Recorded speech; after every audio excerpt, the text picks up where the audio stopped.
അല്ല, ഈ T P ചന്ദ്രശേഖരനെ കൊലപാതകം ചെയ്ത കേസിൽ സുപ്രീം കോടതി വരെ പോയിട്ട് ശിക്ഷിച്ചതിൽ പാർട്ടിക്ക് യാതൊരു ബന്ധവുമില്ല എന്ന് പറയുന്ന ആൾക്കാരാണ്. അപ്പം സ്വാഭാവികമായിട്ടും ഇത്തരത്തിലൊരു ഓഡിയോ സന്ദേശം ഉൾപ്പെടെ പുറത്തു വന്ന് ഈ ഇദ്ദേഹത്തെ ഭീഷണിപ്പെടുത്തുന്ന ഉൾപ്പെടെയുള്ള വ്യക്തമായിട്ട് ജനങ്ങൾക്കെല്ലാം മനസ്സിലായ സാഹചര്യത്തിൽ CPM അത് പറയുക എന്നുള്ളത് അത് നമുക്ക് മറ്റൊന്നും പ്രതീക്ഷിക്കാൻ കഴിയുമല്ലോ. എന്തായാലും തെറ്റ് സംഭവിച്ചെങ്കിൽ തെറ്റ് അഡ്മിറ്റ് ചെയ്യുന്ന ഒരു പാർട്ടിയല്ല CPM എന്നുള്ളത് നമുക്ക് സമീപകാലത്തിലെല്ലാം കാര്യങ്ങളും കൊണ്ടറിയാം. അതാണ് ഞാൻ പറഞ്ഞത്, കുറ്റവാളിയെ കോടതി ശിക്ഷിച്ച കുറ്റവാളിയെ അത് കുറ്റവാളിയല്ല എന്ന് പറയുന്ന ജയരാജൻ ഉൾപ്പെടെയുള്ള CPMൻ്റെ നേതാക്കന്മാർ ഇനി ഇത് സമ്മതിക്കുമോയെന്ന് ഉള്ളത് അവിടെ നിൽക്കട്ടെ.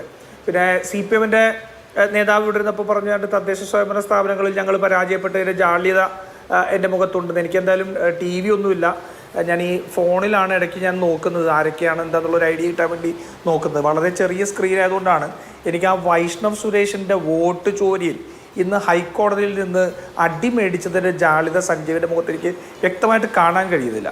അത് ഫോണിൻ്റെ ആയതുകൊണ്ടാണ്, എനിക്ക് TV ഇല്ലാത്തതുകൊണ്ട് ഉണ്ടാക്കി ചിലപ്പോൾ വ്യക്തമായത്. വോട്ട് ചോരി കേരളത്തിൽ CPM നടപ്പാക്കുന്നതിൻ്റെ എങ്ങനെയാണെന്നുള്ളതിൻ്റെ ഏറ്റവും വലിയ ഉദാഹരണമല്ലേ വൈഷ്ണവ് സുരേഷിൻ്റെ. എങ്ങനെയാ നോക്കൂ, കോഴിക്കോട് എത്ര പേരുടെ വോട്ട് ഇല്ലാതെ ആക്കിയതിനെ സംബന്ധിച്ചുള്ള പരാതികൾ നിൽക്കണം. ഇന്ന് മരിച്ചവർ ബീഹാറിൽ പറഞ്ഞ പോലെ ബീഹാറിൽ മരണപ്പെട്ടെന്നു BJP പറയുന്ന അല്ലെങ്കിൽ തെരഞ്ഞെടുപ്പ് കമ്മീഷൻ രണ്ടും ഇപ്പോൾ ഒന്നായതുകൊണ്ട് എന്ത് പറഞ്ഞാലും കുഴപ്പമില്ല ഉള്ള ആൾക്കാരുമായിട്ട് രാഹുൽ ഗാന്ധി ചായ കുടിച്ചു ഇല്ലേ.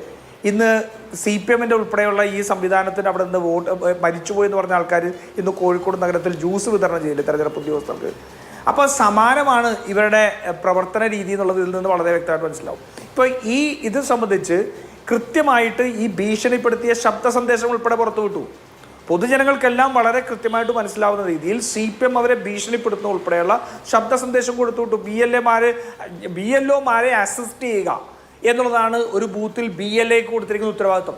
ആ BLA എന്ന് പറയുന്ന ആരാ? വെറുതെ ഏതെങ്കിലും കോൺഗ്രസ് പാർട്ടി കൊടുക്കുന്നതാണോ? അല്ല, BLAമാർ ഏത് രാഷ്ട്രീയ പാർട്ടിയാണെങ്കിലും അവരുടെ ജില്ലാ നേതൃത്വം DCC, ഞങ്ങളുടെ കാര്യത്തിൽ DCC പട്ടിക ഒപ്പിട്ട് കൊടുത്ത് കളക്ടർ അല്ലെങ്കിൽ തെരഞ്ഞെടുപ്പ് ഉദ്യോഗസ്ഥൻ അത് സാങ്ഷൻ ചെയ്തതിന് ശേഷം കൊടുക്കുന്ന ഒരു പദവിയാണ് BLA. അവർക്കാണ് ഇത് സംബന്ധിച്ചിട്ടുള്ള എന്തു പരാതിയെ സംബന്ധിച്ചും ഔദ്യോഗികമായിട്ട് KPCC പ്രസിഡന്റ് പോലും ഔദ്യോഗികമായിട്ട് തെരഞ്ഞെടുപ്പ് കമ്മീഷന് മുന്നിൽ പരാതി കൊടുക്കുന്നതിനേക്കാൾ വില ആ BLAക്ക് പരാതി കൊടുക്കുക. അങ്ങനെ തെരഞ്ഞെടുപ്പ് കമ്മീഷൻ അനുവദിച്ചിരിക്കുന്ന ഈ തെരഞ്ഞെടുപ്പിൽ സുതാര്യത കൊണ്ടുവരാൻ വേണ്ടിയിട്ട് കൊടുത്തിരിക്കുന്ന ഒരു പദവിയാണ് BLA എന്ന് പറയുന്നത്. ആ BLA ഇദ്ദേഹത്തിൻ്റെ ഒപ്പം പോകുന്നതിനെ എതിർക്കുകയും അതിന് അദ്ദേഹത്തെ ഭീഷണിപ്പെടുത്തുകയും ചെയ്യുന്നത്. ഇനി ഇവർ പറയട്ടെ അവർ എന്ന് മാത്രമേ ഉള്ളത് കൊണ്ട് എന്നാണെങ്കിൽ CPMനത് BJPക്കാരാണ് ചെയ്തത് എന്നുള്ള ആരോപണം ഉണ്ടെങ്കിൽ CPM പറയട്ടെ. CPM അത് പറയുന്നല്ലോ, അങ്ങനെയാണെങ്കിൽ BJPക്കാരാണ് അദ്ദേഹത്തെ ഭീഷണിപ്പെടുത്തിയത് എന്ന് പറയുമോ? അത് പറഞ്ഞിട്ടില്ലല്ലോ. അപ്പം ഈ അവർ ആരാണെന്നുള്ളത് ഇനിയിപ്പോൾ ആ ശബ്ദ സന്ദേശത്തിൽ കൃത്യമായിട്ട് ഇവരുടെ പേര് പറഞ്ഞിട്ടില്ല എന്നുള്ളത് കൊണ്ട് അത് അല്ലെങ്കിൽ CPM ആണെന്ന് പറഞ്ഞിട്ടില്ല അല്ലെങ്കിൽ നേതാവിൻ്റെ പേര് പറഞ്ഞിട്ടില്ലാത്തത് കൊണ്ടുള്ള രക്ഷപ്പെടാൻ നോക്കുന്നതൊക്കെ ജനങ്ങളുടെ മുന്നിൽ കണ്ണിൽ പൊടിയിടാനുള്ളതെന്ന് അറിയാം. കേരളത്തിൽ മുഴുവൻ BJP നടത്തുന്ന രീതിയിൽ മറ്റ് സ്ഥലങ്ങളിൽ നടത്തുന്ന രീതിയിലുള്ള വോട്ട് കൊള്ള നടത്തുന്നതിന് വേണ്ടിയുള്ള ശ്രമം നടന്നുകൊണ്ടിരിക്കുക. ആ ശ്രമത്തിൽ ഒട്ടേറെ സ്ഥലത്ത് ഈ പരാതികളുണ്ട്. ഈ BLOമാർക്ക് ഈ SIR വേണ്ട, ഈ SIR അല്ലാതെ അല്ലാതെ നടക്കുന്ന തെരഞ്ഞെടുപ്പിൽ ഈ BLOമാരുടെ പേരിൽ CPM ഉണ്ടാക്കുന്ന സമ്മർദ്ദം എന്താ? വലിയ രീതിയിൽ CPM അവരുടെ മേലിൽ സമ്മർദ്ദം ഉണ്ടാക്കും. ഞങ്ങളൊക്കെ എപ്പോഴും ഉന്നയിക്കുന്ന ആരോപണമല്ലേ, തെരഞ്ഞെടുപ്പ് നടക്കുമ്പോൾ BLOമാർ സ്ലിപ്പ് വിതരണം ചെയ്യണം. ആ സ്ലിപ്പ് വിതരണം ചെയ്ത് കോൺഗ്രസ്സുകാരുടെ വീട്ടിൽ വിതരണം ചെയ്യുന്നില്ല, പക്ഷപാതിത്വപരമായിട്ട് ചെയ്യുന്നു. തെരഞ്ഞെടുപ്പുകളിൽ ഞങ്ങൾ ഉന്നയിക്കുന്ന ആരോപണമാണ്. അപ്പോൾ അത്തരത്തിൽ വലിയ രീതിയിൽ ഈ സംവിധാനത്തെ ഉപയോഗിച്ചുകൊണ്ട് തെരഞ്ഞെടുപ്പുകളെ അട്ടിമറിക്കാൻ CPM ശ്രമിക്കുന്നുണ്ടെന്നുള്ളതിൽ ആർക്കും സംശയവുമില്ല. കേരളത്തിലെ രാഷ്ട്രീയം അറിയുന്നവർക്ക് എല്ലാവർക്കും അറിയാം. അതുകൊണ്ടാണ് വോട്ട് ചോരിയെന്ന് ആത്മാർത്ഥമായിട്ട് പിണറായി വിജയൻ പോലെ പറയാൻ കഴിയാത്തതിൻ്റെ കാര്യം അവരുടെ മനസ്സിൽ അവർ ചെയ്യുന്ന പരിപാടിയാണത്. കണ്ണൂരൊക്കെ ബൂത്തുപിടുത്തവും ഉൾപ്പെടെ നടത്തുന്ന തെരഞ്ഞെടുപ്പ് അട്ടിമറിയെ സംബന്ധിച്ചൊക്കെ നമുക്ക് എല്ലാവർക്കും അറിയാലോ.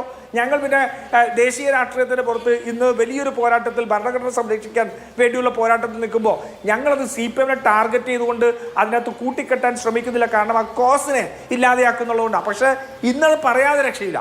ഈ കേരളത്തിലും കണ്ണൂരിലും ഒക്കെ ബൂത്തുപിടുത്തം ഉൾപ്പെടെ തെരഞ്ഞെടുപ്പുകളെ അട്ടിമറിക്കാൻ വേണ്ടി എന്തിന് കോളേജ് തെരഞ്ഞെടുപ്പിൽ പോലും അട്ടിമറികളും ആൾക്കാരെ തട്ടിക്കൊണ്ട് പോലും ഉൾപ്പെടെ നടത്തുന്ന ഒരു പാർട്ടിയല്ലേ CPM.